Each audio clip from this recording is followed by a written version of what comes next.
Well, hello, friends. Cam Davis here with my good friend Rob Key, and we have a special guest today.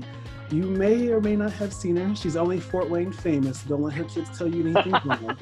But we have here the new VP of Corporate Communications at Sweetwater and the former Wayne TV news anchor, Ms. Heather Herron, joining us today on the show.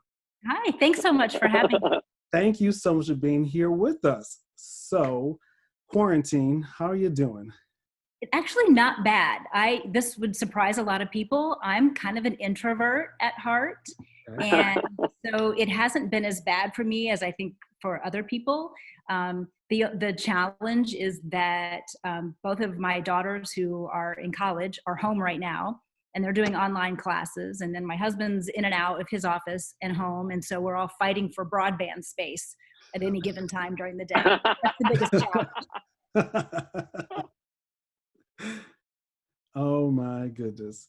So one question I have for you is being a good leader, what are some books or some things that you do to really generate creative energy for yourself? Oh boy, I'm trying to think of something I've read recently. Chris Voss, if you're familiar with him, Never Split the Difference, Okay. about negotiating, is an excellent book. He's been a speaker at the Global Leadership Summit. He's a former FBI hostage negotiator. Oh, wow. Some really important leadership tips in his book. Last year I read The Confidence Code, which is directed a lot toward women in leadership positions, and kind of that theory of leaning in and really being heard. As a woman who might be working in a predominantly male business world.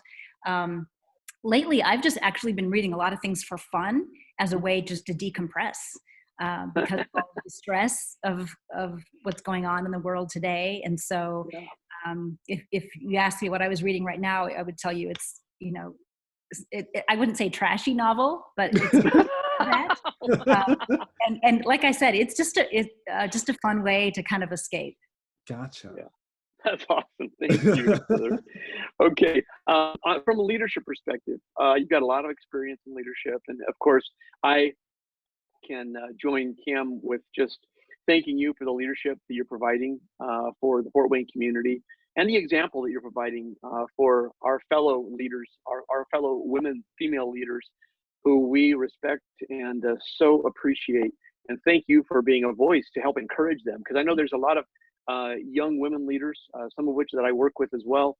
And just to be able to have somebody that's, I guess I should say, that's been there and done that, like you have, is really awesome. So thank you for being a model of sorts that I can point other women to as well, to say, hey, listen, Heather did it, you can do it too. So with that in mind, what do you feel, and I'm sure there are several, but I'll just say, what do you feel is one of the most important core values to have in an organization?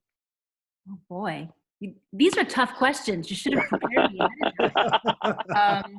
Core values, I think, and I've learned this especially working for Chuck Surak at Sweetwater, is having integrity at the core of everything that you do. You don't make any decisions that are based solely on making a sale, on making money. You do every decision that you're making is rooted in integrity and those core kind of values that most of us are raised with, and they're easy to forget when you're out in the business world. So I would say integrity is the big, you want to be able to look in the mirror every day and know that what you're doing is the right thing to do. Very good. Thank you so much, Heather. That's awesome. Awesome.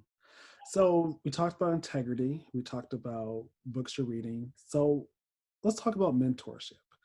What are some qualities that you look for in a mentor? Whether someone's mentoring you or whether someone asks you to mentor them, what are some qualities that you look for from an individual? I think honesty is key. Some of my early mentors, when I was first a cub reporter starting out in the broadcasting industry, were really honest with me about what my strengths were and what my I won't call them weaknesses, what my opportunities were, and really just frank with me and said, here are the things that you need to be working on. So honesty is key. Compassion, of course, compassion, because anybody who agrees to be a mentor, you hope at least that they're doing it because they truly care about helping you grow as an individual. And so you're being honest with them, but you're also being compassionate. And so that's something, when I talk to younger people who are just getting into the business world or getting into broadcasting, or, is really, communicating with them on a level that makes them feel valued, and that shows compassion and heart. Yeah, awesome. Thank you, Heather.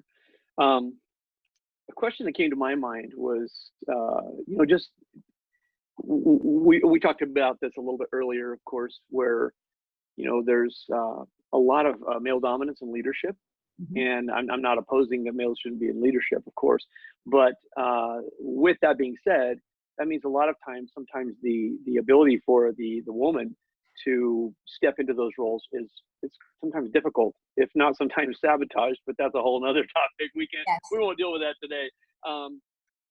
So in that, and living in that world of finding your place, what would you consider one of your greatest sources of inspiration to keep going?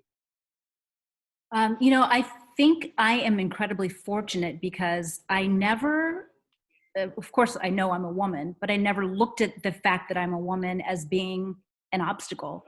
And I'm not sure where that came from, to be quite honest. It must have been ingrained from my parents. It was never a matter of, well, you can't do this because you're a woman, or you should do this because you're a woman. So that was, just something that I grew up just thinking, well, of course I can do that because I'm smart and I have these skills to share. So I'm not sure if that answers your question, but absolutely. I think I had this, I've always been blessed that I have this kind of innate confidence, whether it's accurate or maybe misguided at times, where I think, well, yeah, sure, I can do that. I can lean into that. My appears, and I've never allowed anyone to make me feel marginalized. No, I love that. Thank you. Because of course I have a 21-year-old daughter, and we've raised her in that same way. Is like, it's not about gender. It's about, what has God put in you and how can you utilize that to the best of your ability. And of course, all you have to do is ask her. She can do anything. and I love that. I have two daughters as well. Both are in college, and that's something that we've really tried to instill in them. It has nothing to do with what gender you are. It's all about what kind of person you are, and not just being an intelligent person, but being a genuine person and being caring and having something to give back to the world and not just take. Absolutely. Yeah. That's awesome. Thank you, Heather. Great answer. Beautiful. Well, this is the final question. I cannot believe our time is come and gone. So this one here is an easy question, okay? And I have all the faith you'll knock it out the park. So if you could break bread with anyone, who would you choose? Well, I will tell you my probably biggest inspiration growing up, and younger people will see this and say, who? Jane Pauley. Ooh, Jane Pauley. Oh, yes. Was the Today Show anchor, but first of all started in Indianapolis. And when I first started getting interested in being in broadcasting when I was 13, 14, 15 years old, she just, to me, was the epitome of what it meant to be intelligent and poised and graceful and kind and all of those things. So I'll just share a really quick story. I actually, when I was a senior in high school, I wrote a poem about her in my senior notebook. We had to do, as part of our senior project, poetry that meant something to us. And I wrote a poem about Jane Pauley, and the title was "Oh, to Be Like Her."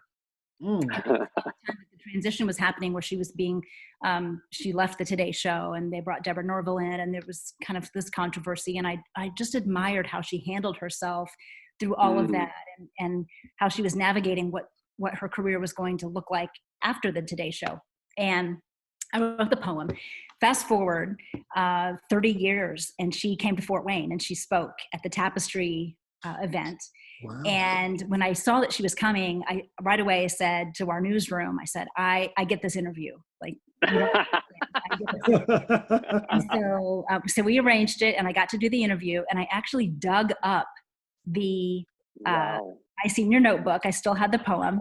Oh, wow. And I took it with me, and I did an interview with her. And, you know, I had this fear of, I've put her on this pedestal my entire life, you know, really sort of worshiped her. And I thought, what if I meet her and I'm you know, terribly disappointed.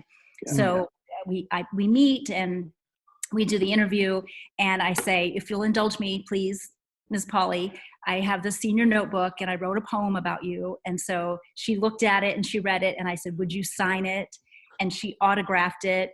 Oh. And a really nice note on the top of it. And so I got a bunch of pictures of the two of us together, and I actually have framed that now, and it's in my office, and I see it every time I walk into my office every day.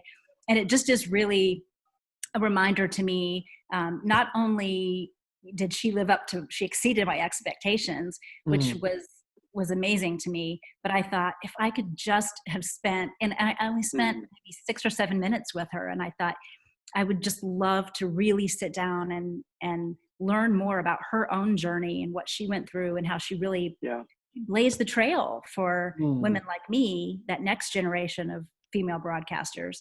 And it's a good reminder to me too, that I think that I'm a role model, and that I've met younger women who've said, I grew up watching you, and you're the reason I wanted to do that. And I think, what a great responsibility that is. And I hope that I can live up to what Jane Pauley has done. So, and she's aged gracefully, and her career continues. She's still broadcasting. And so if I had to pick one person, that's a really long story to tell you. I would That's awesome. Yeah. I love it. Thank you so much, Heather. That's a great story. And what a responsibility it is. Absolutely. You know, a lot of people continue to go through life thinking that nobody's watching them. But I believe that people are watching all of us. And we need to understand that that's a responsibility, a weight that we should gladly carry, but also very carefully carry. Yeah. So thank you. And thank you for honoring Jane Pauley as well. She's definitely, I think, earned her place in the ranks. That's for sure. Yes. She's been through a lot. And thank you again for being a model for our local Fort Wayne. And I'm sure that you're, in spite of what your kids might think, I'm sure that your fame went beyond Fort Wayne. But I'm not Beyonce. Never forget that. That's right. Yeah. Thank you. I will remember that. Heather, thank you so much. And make sure, of course, to tell Jim that we said hi, and your daughters. Thank you for being with us here on First Friday's Hi5. And before we go, we're going to sign out with our signature high five. So on the count of, let's see, I'm going to down count so we won't get confused. So 3, 2, 1, high five. High five. All right. Perfect.